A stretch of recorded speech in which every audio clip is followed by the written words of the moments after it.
Hi, and welcome to the block preview for the Singular Ultimate block. If you're following this block, I assume you've done one of the initial blocks in order to build yourself up to follow this block.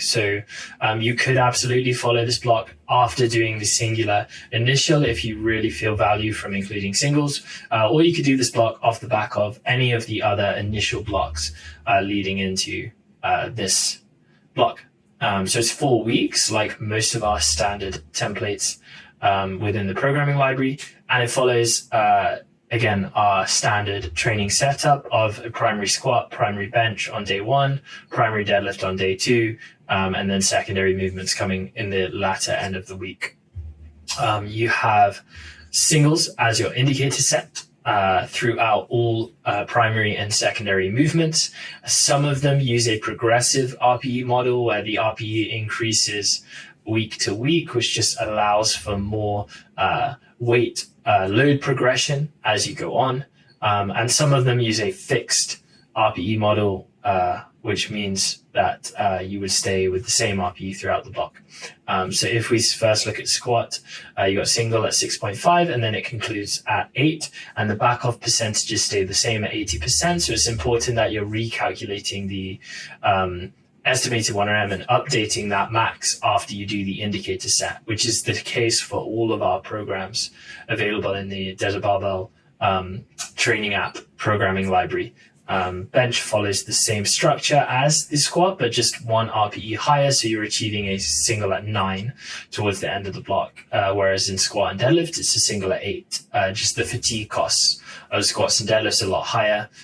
Bench doesn't have any load on the spine, so we're able to push it a little bit harder, plus it's a shorter range of motion.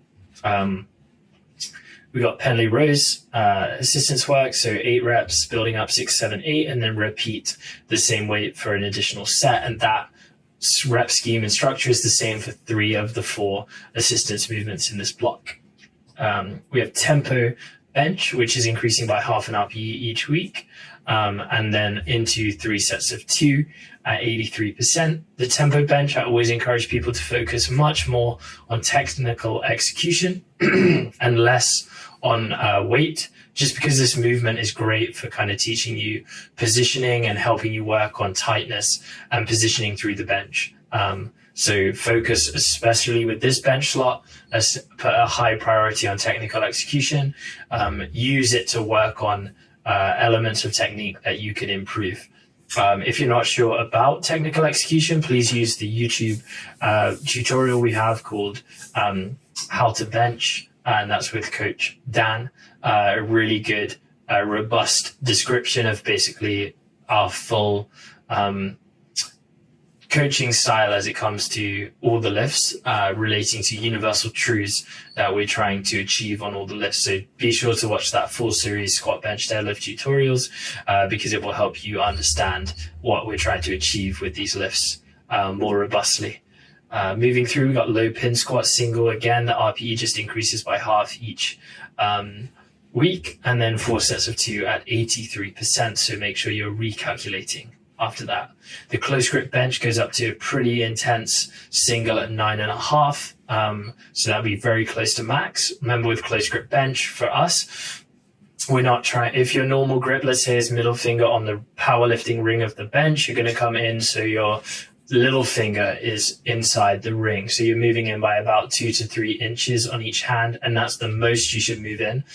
This allows us to have a little bit more range of motion, but still keeps us wide enough that we're able to organize the shoulders well, so get that nice retraction and depression in the shoulders, which is crucial for our bench press execution.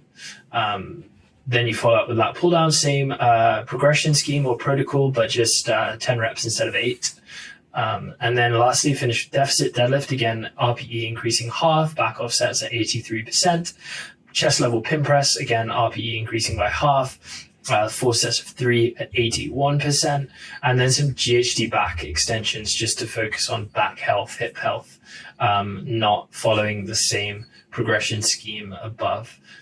With all our blocks that have just one accessory in each session, there is some room for you to add some additional accessory work if that aligns with your goals. But this is plenty of work to gain strength across the board, and also varied enough that we are kind of managing to target most muscle groups with all these movements. So there is by no means a necessity to add extra accessories, but if you did want to, try to follow the same pattern. So day 1 would be upper body, day 2 would be lower body, day 3 would be upper body, day 4 would be lower body.